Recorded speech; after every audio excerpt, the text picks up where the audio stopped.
All right, ready for this. Today we're jumping into the ring with, like, two of history's biggest brain boxes. Yeah. Hegel and Marx. You've heard the names right. Maybe you even got a little intimidated trying to wrap your head around their ideas. But stick with me on this. This is going to get interesting, I promise. We're going deep on this book, Hegel versus Marx, Thoughts That Changed the World. And let me tell you, it is anything but a snooze fest. So who were these guys? Picture 19th century Germany, right? Time of huge upheaval, revolutions, the whole bit. Hegel's up first, born 1770, basically born right when the French Revolution kicked off. This guy, all about philosophy, theology, the really deep stuff. He's a professor, watching the world literally change before his eyes. Ever get that feeling, like current events just seeping into how you see everything? Yeah, Hegel totally gets it. Yeah, and you can see that, like, that experience baked into his whole philosophy, right? I mean, Hegel saw firsthand the power of ideas to topple kings, even, to reshape societies. So it's no surprise he develops this whole system of absolute idealism. Absolute idealism. Yeah. Okay, yeah, that does sound kind of intense, not gonna lie. It's like, well, imagine this. Hegel believed that the universe, at its core, is driven by ideas. Driven by spirit, like the material world. The stuff we can touch and see, that's just a kind of like a manifestation of this grand unfolding idea. So instead of, let's say, focusing on the nuts and bolts of how a government works, Hegel's more interested in, like, the ideas that give that government legitimacy in the first place. Exactly. He's looking for the deeper patterns, the evolving spirit working its way through history. And the way he sees that spirit evolving is through this process he calls the dialectical method. Thesis, antithesis, synthesis. Okay, see, now dialectical method always sounds a little intimidating, like something you'd hear in a stuffy philosophy lecture hall. How would you explain that, like, to someone who's maybe never even cracked open a Hegel book? All right, imagine two opposing ideas just clashing, right? Like, let's say individual freedom versus the need for social order. That clash, that tension, it produces a new understanding, a higher understanding. That's the synthesis. It's like a never-ending conversation, constantly pushing us toward greater knowledge and self-awareness, So it's not just about, like, arguing for the sake of arguing, but about the new ideas that emerge from that clash. Exactly. And for Hegel, this grand synthesis, this whole journey of the spirit, it finds its ultimate expression in the state. He believed that participating in these institutions of the state, like voting or engaging in civil discourse, that was a step in the journey of the spirit towards realizing freedom. Pretty radical stuff for his time, right? Yeah, definitely a different way of looking at things. So we've got Hegel, the philosopher professor, looking at the world through the lens of ideas. Then along comes Marx, a whole generation later, born in 1818. Same country, but the world's a totally different place, right? Yeah, totally different. I mean, Marx is living through the Industrial Revolution. Factories are everywhere, cities are swelling, and the gap between the haves and the have-nots, it's exploding. He's less concerned with this abstract spirit and more with the concrete realities of economics and class struggle playing out right in front of him. And that is where we get this epic showdown, Hegel versus Marx. Two brilliant minds shaped by, like, wildly different eras, going head-to-head on some of the biggest questions humanity grapples with. So how does Marx respond to Hegel's whole ideas run the world approach? Because I'm guessing he doesn't just say, yeah, sounds about right. No, not quite. He kind of flipped the script. Remember Hegel's dialectical method. So Marx, he takes that concept, but he applies it to the material world. He calls it dialectical materialism. Materialism, meaning instead of focusing on, like, abstract ideas, Marx is all about the tangible stuff, the nuts and bolts of the world. Exactly. He's saying that economics, technology, the way we produce and distribute goods, those are the driving forces of history. They shape our consciousness, not the other way around. So instead of ideas driving history, it's our lived experiences, the material conditions of our lives that really matter. That's the heart of Marx's argument, yeah. He'd say that our relationship to work, to the things we produce, that fundamentally shapes who we are and how we see the world.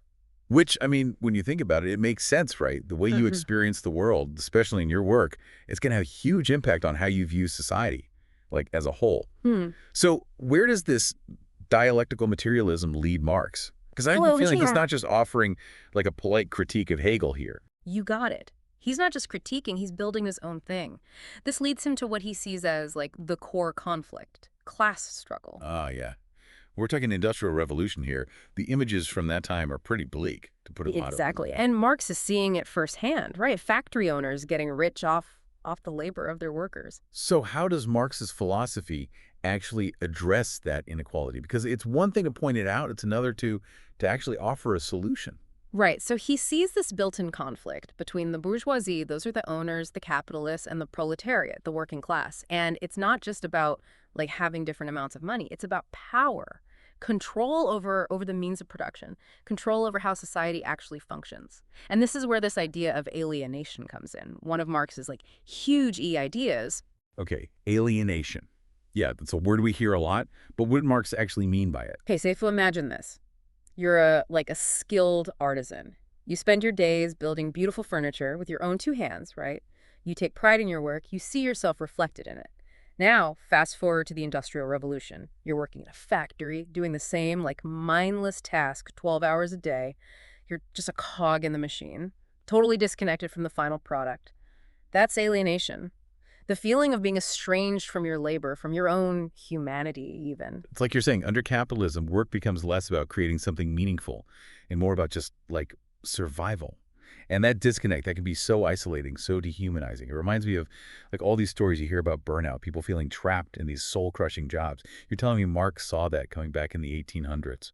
Oh, absolutely. He was writing about factory workers, yeah, but think about how relevant that is now. The gig economy, automation, or this pressure to be on all the time, all of that feeds into that same feeling of disconnection, Yeah.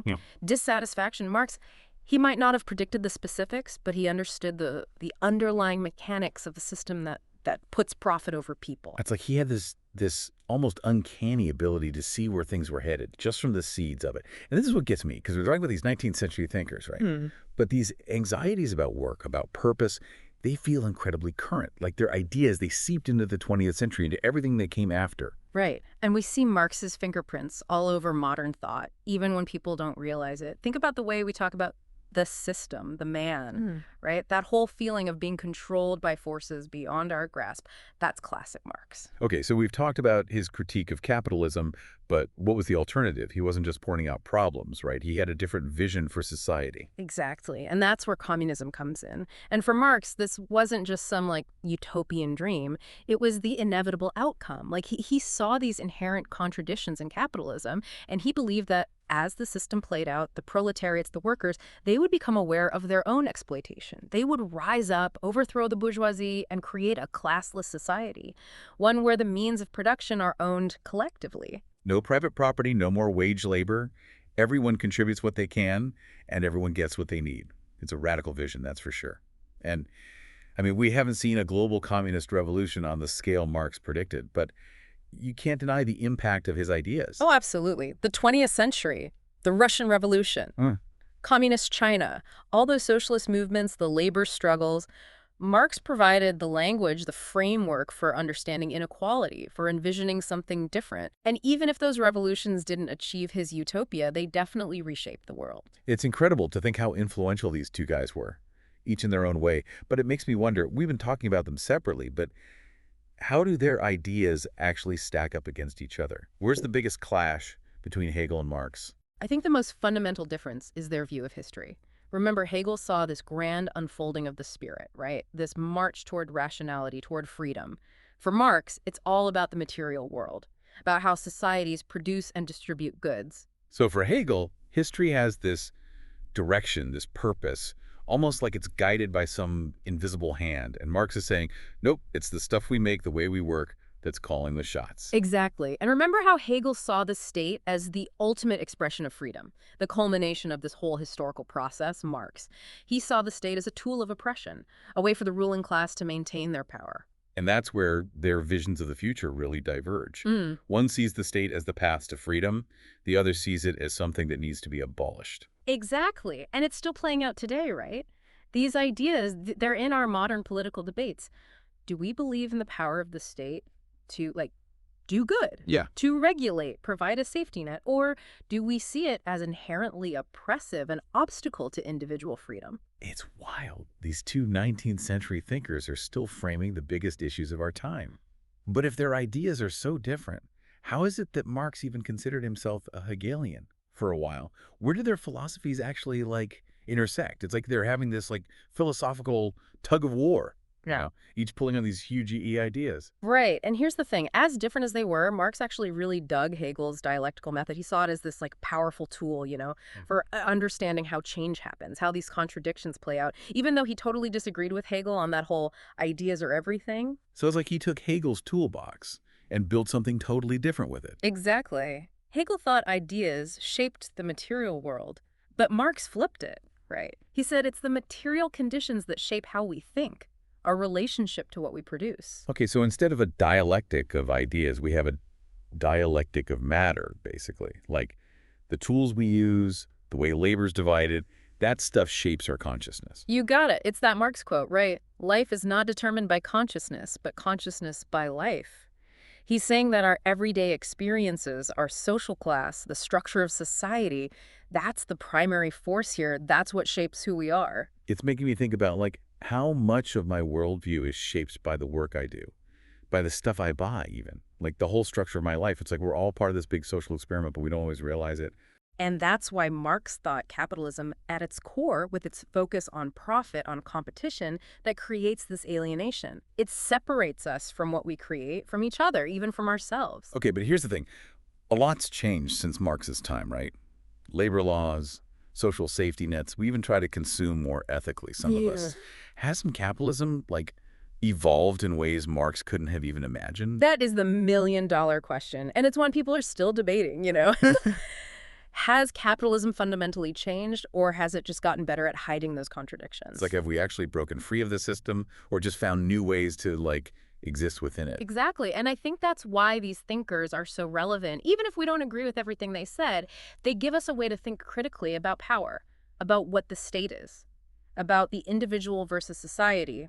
It's like they gave us these X-ray glasses to see the hidden structures, the power dynamics and everything. Right. And once you see that stuff, it's hard to unsee it. Makes you wonder, what would Hegel and Marx think of our world right now? Oh, man. Can you imagine Hegel trying to wrap his head around the internet, artificial intelligence, this constant flow of information? Would he see it as progress, like a step towards some global consciousness? Or would he be, like, terrified? The misinformation, the erosion of institutions, all of that. Right. And Marx, I think he'd have a field day with global capitalism today, the wealth gap, the gig economy, automation. It's like he predicted all these anxieties we have about the future of work. But he'd be challenged, too, don't you think? Capitalism today, it's so complex, so intertwined with tech, with culture, even. Absolutely, and that's what makes these guys so great. They don't give us easy answers, but they give us the tools to think about these huge, complex issues. Like you said at the start, it's about having a framework, a set of lenses to see the world through. Exactly. And whether you agree with them or not, I think the biggest takeaway from both Hegel and Marx is never stop questioning, never stop challenging assumptions, and never, ever underestimate the power of ideas. Because as we've seen, those ideas, even the ones from centuries ago, they still resonate in ways we might not expect. And who knows what ideas are being sparked right now? What debates are shaping up? That'll define the next century. Something to think about. Well, on that note, we're going to wrap up this deep dive into Hegel and Marx. Hopefully you're leaving with more questions than answers, and a desire to learn even more. Keep asking those big questions. And we'll see you next time for another deep dive.